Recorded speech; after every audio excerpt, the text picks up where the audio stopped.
ಶಂಕರಗೌಡ ಶಿವನಗೌಡ್ರ ಅಂತ ಹೇಳಿ ನಮ್ದು ಶಿರಗುಪ್ಪಿ ಗ್ರಾಮ.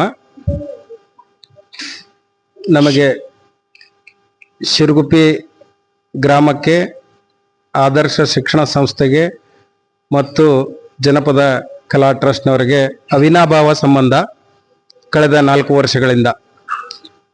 ರಮೇಶ ಸರ್, ಕರಬಸಣ್ಣ ಸರ್ ಒಮ್ಮೆ ಸಿಕ್ಕಾಗ ಇದು ಹಿಂಗೆ ಮಾಡ್ತಾ ಇದ್ದೀವಿ ಅಂತ ಹೇಳಿ ನಮ್ಗೆ ಹೇಳಿದಾಗ ಅದು ನಮಗೆ ತುಂಬ ಖುಷಿ ಆಯಿತು.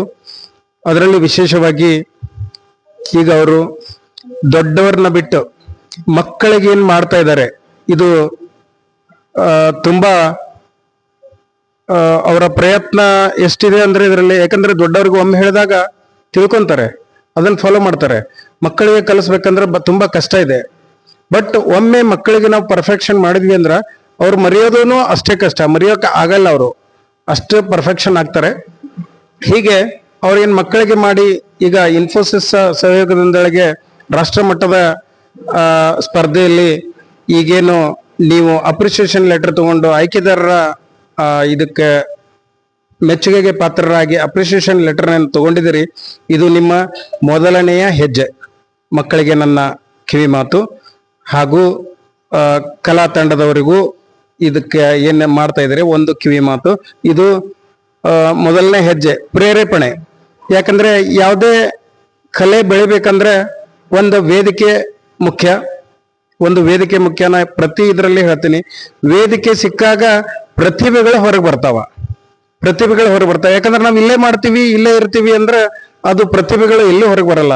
ಈಗ ಅದನ್ನ ಪ್ರಯತ್ನನ ರಮೇಶ್ ಸರು, ಜನಪದ ಕಲಾ ಬಳಗದವರು ಎಲ್ಲರೂ ಮಾಡ್ತಾ ಇದ್ದಾರೆ. ಸಣ್ಣ ವಿಡಿಯೋ ತುಣುಕುಗಳನ್ನ ಅವರಿಗೆ ಮಕ್ಕಳ ನೃತ್ಯದ, ದೊಡ್ಡಾಟದ ನೃತ್ಯಗಳನ್ನ ತುಣುಕುಗಳನ್ನ ಅವರಿಗೆ ಕಳಿಸಿ ಏನ್ ಮಾಡ್ತಾ ಇದ್ದಾರೆ ಆ ಒಳ್ಳೆಯ ಪ್ರಯತ್ನ.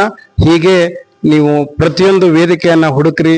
ಮುಂದೆ ಇನ್ನೂ ಹೆಚ್ಚಿನ ಈ ರಂಗದಲ್ಲಿ ನಮ್ಮ ಹಳೆಯ ಪುರಾತನ ದೊಡ್ಡಾಟ ಮರೆತು ಹೋಗ್ತಾ ಇದೆ ಅಂತ ಇದು ಕಲೆಯನ್ನ ಈಗ ಬೆಳೆಸಲಿಕ್ಕೆ ನಮ್ಮ ತಂಡದವರು ತುಂಬಾ ಇದನ್ನ ಮಾಡಿದ್ದಾರೆ. ಇಂಥ ತಂಡಕ್ಕೆ ನಮ್ಮ ಸಂಸ್ಥೆ ವತಿಯಿಂದ ಮತ್ತು ನನ್ನ ವೈಯಕ್ತಿಕವಾಗಿ ನನ್ನ ವತಿಯಿಂದ ಅಭಿನಂದನೆಗಳನ್ನು ಸಲ್ಲಿಸುತ್ತಾ ಇನ್ನೂ ಹೆಮ್ಮರವಾಗಿ ಬೆಳೆಯಲಿ ಅಂತ ಹೇಳಿ ಆ ಭಗವಂತನಲ್ಲಿ ನಿಮಗೆ ಶಕ್ತಿ ಕೊಡಲಿ ಅಂತ ಭಗವಂತನಲ್ಲಿ ನಾನು ಕೇಳ್ಕೊಂತೀನಿ. ಇದೇ ಏಪ್ರಿಲ್ 1ರಿಂದ ಏಪ್ರಿಲ್ 30ನೇ ತಾರೀಕಿಗೆ ವರೆಗೆ ಈಗ ಅವರು ಇದೇ ದೊಡ್ಡಾಟದ ಕಾರ್ಯಾಗಾರವನ್ನ ಏರ್ಪಾಡು ಮಾಡಿದ್ದಾರೆ. ತಾವು ಇನ್ನೂ ಹೆಚ್ಚಿನ ಮಕ್ಕಳನ್ನ ಇದಕ್ಕೆ ಸೇರಿಸ್ರಿ ಅಂತ ಹೇಳಿ ನಾನು ಅವ್ರ ಕಡೆ ಕೇಳ್ಕೊಂತೀನಿ. ಯಾಕಂದ್ರೆ ನಾವು ಮಕ್ಕಳಿಗಾಗಿ ಆಸ್ತಿ ಮಾಡಬಾರ್ದು, ಮಕ್ಕಳನ್ನೇ ಆಸ್ತಿ ಮಾಡಬೇಕು ಅನ್ನುವುದು ನನ್ನ ಆಶಯ. ಯಾಕಂದ್ರೆ ಆಸ್ತಿ ಮಾಡಿಂದ ಅದು ಯಾವುದೂ ಇದೇ ಇರಲ್ಲ. ಮಕ್ಕಳನ್ನೇ ಆಸ್ತಿ ಮಾಡಿದ್ರಂದ್ರೆ ಅದು ಅವರು ಇನ್ನೂ ಎಷ್ಟು ಬೇಕಾದಷ್ಟು ಅಂತ ಆಸ್ತಿಗಳನ್ನ ನಮಗೆ ಕೊಡ್ಬೋದು. ಅದಕ್ಕೆ ಮಕ್ಕಳಿಗಾಗಿ ಆಸ್ತಿ ಮಾಡೋದು ಬೇಡ, ಮಕ್ಕಳನ್ನೇ ಆಸ್ತಿ ಮಾಡ್ರಿ. ಇಂಥ ಕಾರ್ಯಾಗಾರಕ್ಕೆ ನಿಮ್ಮ ಈ ಶಾಲೆಯ ಬಿಡುವಿನ ಸಂದರ್ಭದಲ್ಲಿ ಮಕ್ಕಳನ್ನ ಇಂಥ ಚಟುವಟಿಕೆಗಳಲ್ಲಿ ಹಾಕಿ ಮೊಬೈಲ್ನಿಂದ ಮಕ್ಕಳನ್ನ ಮುಕ್ತಗೊಳಿಸ್ರಿ.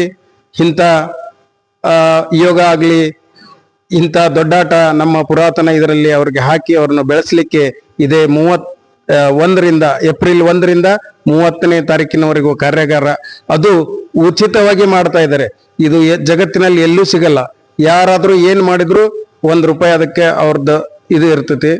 ಅದಕ್ಕೆ ಅಂತ ಈ ಕಾರ್ಯಾಗಾರದ ಉಪಯುಕ್ತತೆಯನ್ನು ಎಲ್ಲರೂ ಪಡೆದುಕೊಳ್ಳ್ರಿ ಅಂತ ಹೇಳಿ ನಾನು ನನ್ನ ವೈಯಕ್ತಿಕವಾಗಿ ಮನವಿ ಮಾಡ್ಕೊಳ್ತೇನೆ ತಮ್ಮಲ್ಲಿ. ತಾವು ಈ ಕಲಾಕ್ಷೇತ್ರದಲ್ಲಿ ಒಂದು ಹೆಜ್ಜೆ ಇಟ್ಟಿದ್ದೀರಿ. ಈ ಹೆಜ್ಜೆನ ದೊಡ್ಡ ಸಂಸ್ಥೆ ಇನ್ಫೋಸಿಸ್ ಸಂಸ್ಥೆ ನಿಮ್ಮನ್ನ ಗುರುತಿಸಿ ಸರ್ಟಿಫಿಕೇಟ್ ಕೊಟ್ಟಿದ್ದಾರೆ. ಆದ್ರಿಂದ ನಿಮ್ಮ ಮೇಲೆ ಇನ್ನೂ ಹೆಚ್ಚಿನ ಜವಾಬ್ದಾರಿ ಬಂದಿದೆ. ಈಗ ಈ ಕಲೆನ ನೀವು ಉಳಿಸಿ ಬೆಳೆಸಿ ಇನ್ನೂ ಹೆಚ್ಚಿನ ರೀತಿಯಲ್ಲಿ ಕಲಿತು ನಿಮ್ಮ ಇದನ್ನ ಕಲೆನ ಪ್ರಶಸ್ತಿಯಲ್ಲಿ ತಾವು ದೊಡ್ಡ ತಮ್ಮ ಕೊಡುಗೆ ಆಗ್ಬೇಕು ಅಂತಕ್ಕಂಥದ್ದು ನನ್ನ ಆಶಯ. Thank you. ನನ್ನ ಹೆಸರು ಅಪೂರ್ವ ಪೈ ಅಂತ ಹೇಳ್ಬಿಟ್ಟು, ಮತ್ತೆ ನನ್ನ ಮಗ ಅಖಿಲೇಶ್ ಪೈ ಅಂತ ಇದ್ರಲ್ಲಿ ಮಾಡ್ತಾ ಇದ್ದಾನೆ. ಹಾಗಾಗಿ ಇವಾಗ ಏಪ್ರಿಲ್ 1ರಿಂದ 30 ತನಕ ದೊಡ್ಡಾಟದ ಕಾರ್ಯಾಗಾರ ನಡೀತಾ ಇದೆ. ಅದ್ರಲ್ಲಿ ಯಾರಿಗೆಲ್ಲ ತುಂಬಾ ಇಂಟ್ರೆಸ್ಟ್ ಇದೆ, ನಮ್ ಕಲೆನ ಬೆಳೆಸ್ಬೇಕು ಅನ್ನೋ ಒಂದು ಆಶಯ ಇದೆ, ಎಲ್ರು ಬಂದು ಸೇರಿ ದುಡ್ಡು ಕೊಟ್ಟು ನಾವ್ ಎಲ್ಲೆಲ್ಲೋ ಹೋಗಿ ಕಲಿತೀವಿ.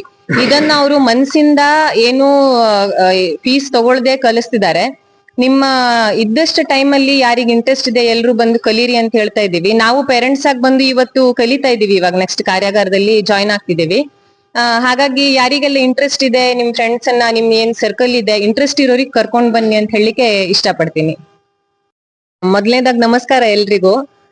ಇವಾಗ ನಾವು ಫಸ್ಟಿಗೆ ಬರುವಾಗ ಎಷ್ಟು ಸ್ವಲ್ಪ ಜನ ಇದ್ವಿ, ಇವಾಗ ಎಷ್ಟು ದೊಡ್ಡ ಒಂದು ನಮ್ದೊಂದು ದೊಡ್ಡ ತಂಡ ಆಗಿದೆ.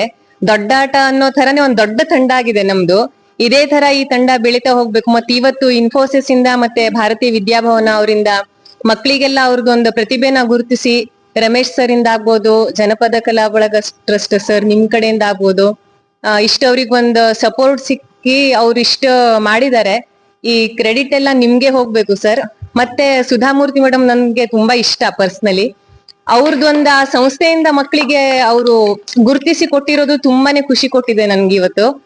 ನನ್ಗೆ ಇವತ್ತು ಹಾಕಿದ್ದಕ್ಕೂ ತುಂಬಾ ಸಾರ್ಥಕ ಅಂತ ಇವತ್ತು ಇನ್ನೊಮ್ಮೆ ಅನ್ನಿಸ್ತಿದೆ. ತುಂಬಾ ಖುಷಿ ಆಗಿದೆ ಸರ್. ಎಲ್ಲರಿಗೂ ನಮಸ್ಕಾರಗಳು. ನಾನು ಡಾಕ್ಟರ್ ನರಾಫ್ HH ಅಂತ. ಹುಬ್ಬಳ್ಳಿ ಅಂತ ಮಹಾನಗರದಲ್ಲಿ ದೊಡ್ಡಾಟವನ್ನ ಉಳಿಸಿ ಬೆಳೆಸಬೇಕೆನ್ನುವಂತ ಕಳಕಳಿಯ ಹಿನ್ನೆಲೆಯಲ್ಲಿ ಹುಬ್ಬಳ್ಳಿಯ ಡಾಲರ್ಸ್ ಕಡೆಯಲ್ಲಿರುವಂತಹ ಶ್ರೀ ವೀರಭದ್ರಯ್ಯ ಹಿರೇಮಠ ಅವರ ಅಧ್ಯಕ್ಷತೆಯಲ್ಲಿ ಜನಪದ ಕಲಾ ಬಳಗ ಅತ್ಯಂತ ಯಶಸ್ವಿಯಾಗಿ ಕಾರ್ಯವನ್ನ ಮುನ್ನಡೆಸ್ತಾ ಇದೆ. ಕಳೆದ 3 ವರ್ಷಗಳಿಂದ ದೊಡ್ಡಾಟವನ್ನ ಮಕ್ಕಳಿಗೆ ಕಲಿಸಬೇಕೆನ್ನುವಂತ ನಿಟ್ಟಿನೊಳಗ ಆ ದೊಡ್ಡಾಟದ ನಿರ್ದೇಶನ ಮಾಡುತ್ತಿರುವಂತ ಹತ್ತಿಮುತ್ತೂರಿನ ಶ್ರೀ ರಮೇಶ್ ಕರಬಸನವರು ಬಹಳ ಉತ್ಸಾಹದಿಂದ, ನಿಜವಾಗಲೂ ಅವರು ಕಾರ್ಯವ್ಯಾಪ್ತಿ ಬೇರೆ ಆದ್ರೂ ಸಹ ಆ ಕಾರ್ಯವ್ಯಾಪ್ತಿಯನ್ನ ಮುಗಿಸಿಕೊಂಡು ಸಂಜೆ ಸಮಯದಲ್ಲಿ ಈ ದೊಡ್ಡಾಟವನ್ನ ಉಳಿಸಬೇಕನ್ನುವಂತ ನಿಟ್ಟಿನೊಳಗ ಮಕ್ಕಳಿಗೆ ಕಲಿಸುವಂತ ಪರಿಪಾಠವನ್ನ ನಿರಂತರವಾಗಿ ಹಮ್ಮಿಕೊಂಡು ಬರ್ತಾ ಇದ್ದಾರೆ. ಅಂತಹ ಪರಿಪಾಠದ ಹಿನ್ನೆಲೆಯಲ್ಲಿ ಕಲಿತ ಬಂದಂತಹ ಮಕ್ಕಳು ಅನೇಕ ಕಡೆ ಪ್ರದರ್ಶನವನ್ನ ನೀಡಿ ನೋಡುಗರಿಂದ ಶಬಾಷ್ಗಿರಿಯನ್ನ ಪಡ್ಕೊಂಡಿದ್ದಾರೆ.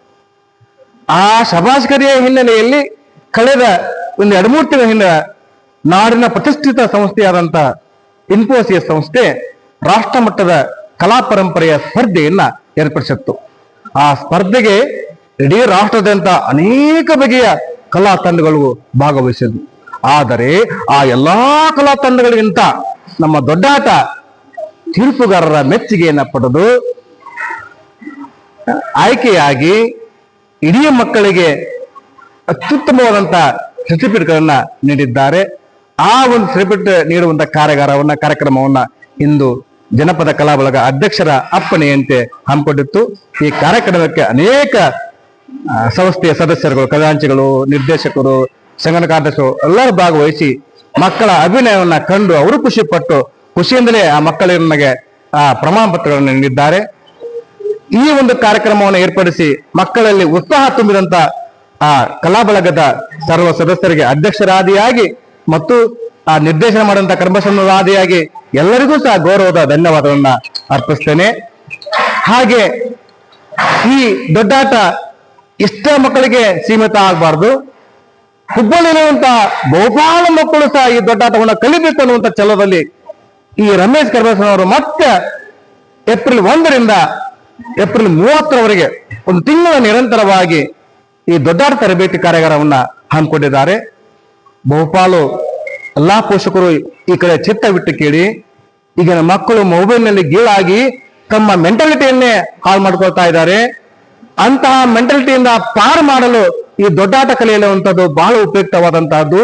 ಹಾಗಾಗಿ ಮಹಾನಗರದಲ್ಲಂತ ಎಲ್ಲ ಜನತೆ ತಮ್ಮ ಮಕ್ಕಳನ್ನ ಆ ಮೊಬೈಲ್ಗಳಿಂದ ಬಿಡಿಸಿ ನಮ್ಮ ಪರಂಪರಾಗತವಾದಂತ ಕಲೆಗಳತ್ತ ಅವರ ಆಲೋಚನೆಯನ್ನ, ಚಿತ್ತವನ್ನ, ಮನಸ್ಸನ್ನ ಹರಿಗೊಳಿಸಲಿಕ್ಕೆ ಇದು ಒಳ್ಳೆಯ ಸುವರ್ಣ ಅವಕಾಶ. ಆ ಜನಪದ ಕಲಾ ಬಳಗಗಳು ಹಮ್ಮಿಕೊಂಡಂತ ಈ ದೊಡ್ಡಾಟ ಕಾರ್ಯಾಗಾರಕ್ಕೆ ನಿಮ್ಮ ಮಕ್ಕಳನ್ನ ಸೇರಿಸಿ ಮಕ್ಕಳನ್ನ ಪರಂಪರಾಗತ ಕಲೆಗೆ ಬೆಳೆಸುವ ನಿಟ್ಟಿನೊಳಗ ನೀವು ಪ್ರಯತ್ನ ಮಾಡ್ರಿ. ಈ ಸುವರ್ಣ ಅವಕಾಶವನ್ನ ನೀವೆಲ್ಲರೂ ಸಹ ಅವಕಾಶ ಮಾಡಿಕೊಂಡು ಆ ಸುವರ್ಣ ಅವಕಾಶ ಪಡ್ಕೊಳ್ಳಿ ಅಂತ ತಮ್ಮಲ್ಲಿ ಕೇಳಿಕೊಳ್ಳುತ್ತೇನೆ. ನಮಸ್ಕಾರಗಳು.